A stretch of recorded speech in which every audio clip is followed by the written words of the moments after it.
Bonjour mes chers amis et Shavua Tov de Yerushalayim Shalom Uvracha. Alors, comme on a l'habitude, d'abord on va continuer avec les enseignements exceptionnels du roi Salomon dans Michelet, dans les Proverbes. Et ce matin, les versets que nous allons traiter parlent essentiellement du comportement d'un roi. Donc un roi d'Israël, celui qu'on attend tellement, puisque rappelons que le Mashiach sera roi, puisque descendant du roi David, forcément. Donc c'est pour ça qu'on dit Melech Mashiach, donc le roi Mashiach, le roi qui sera roi, Be'ezrat Hashem, et donc on va dire un avant-goût pour savoir ce que le roi Salomon, lui-même roi, attend de ce que la Torah attend aussi d'un roi d'Israël. Et on commence directement donc le verset Yud Gimel, le verset 13, qui dit Retzon Melachim Sifte Tzedek, des lèvres justes ont la faveur des rois. Vedover Yesharim Yehav, et il aime celui qui parle avec Yesharim, avec droiture. Alors ici, par exemple, le Malbim dira Yesharim, c'est plus qu'un tzaddik. Parce que le Yesharim est celui non seulement qui connaît, qui se comporte, mais dans tous ses comportements, dans tous ses gestes, il y a donc une droiture exceptionnelle. Rappelons que Avraham, Yitzhak et Yaakov ont été appelés Yesharim, et c'est pour ça que le livre de Bereshit aussi porte le nom de Sefer HaYesharim, le livre des droits. Et pourquoi? Qu'est-ce qu'il y a de plus? Un tzaddik, c'est ce qu'il fait la justice, le tzedek. Non, il y a plus parce que c'est l'ifnim mishulatadin. Un yachar, il peut aller au-delà de la stricte justice. Et c'est pour ça que lorsqu'on dit Yehav, c'est au singulier, il sera aimé. Il sera aimé par qui? Et le Malbim nous révèle, il sera aimé par Dieu. Donc, et à l'instar un petit peu du roi David qui appliquait la justice.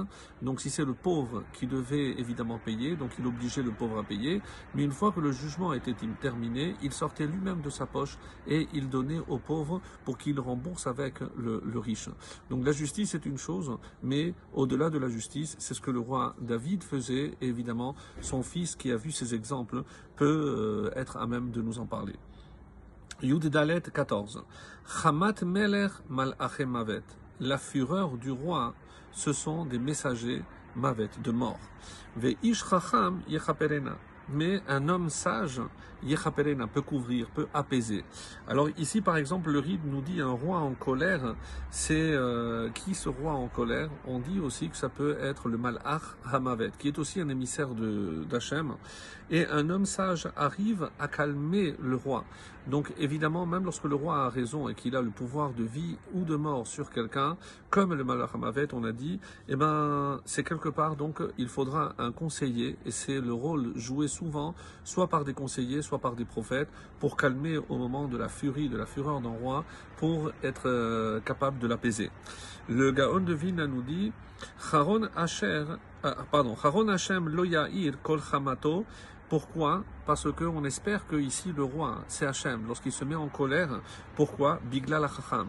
C'est qu'il y aura toujours un sage qui saura apaiser la colère du roi. Et ici, vous avez compris que si c'est le roi du monde qui se met en colère, Malachei Mavet, le Malach HaMavet, c'est celui qui risque d'accomplir donc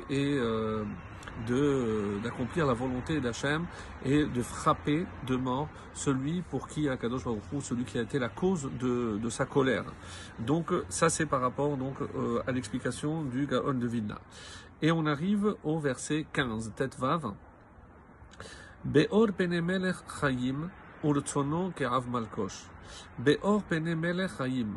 Alors, quand s'éclaire le visage du roi, Beor, la lumière, donc lorsqu'il s'éclaire le visage du roi, Chaim, c'est la vie, c'est le contraste avec la colère qui entraîne la mort. Ici, donc c'est la lumière, c'est la vie.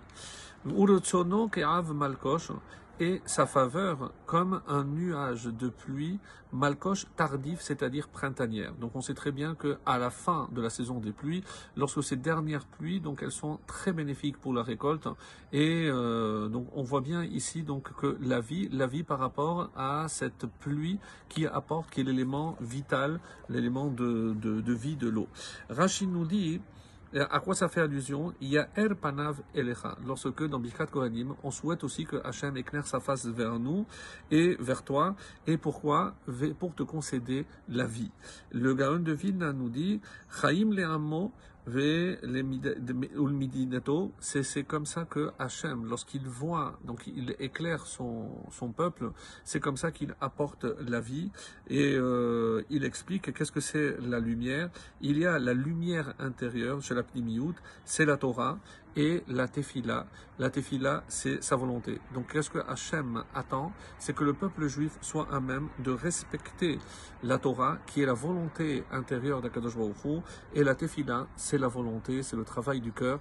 Donc avec la Torah et la Tefila, donc on pourra semer Be'ezrat Hachem la vie sur cette terre et apporter la lumière pour toute l'humanité.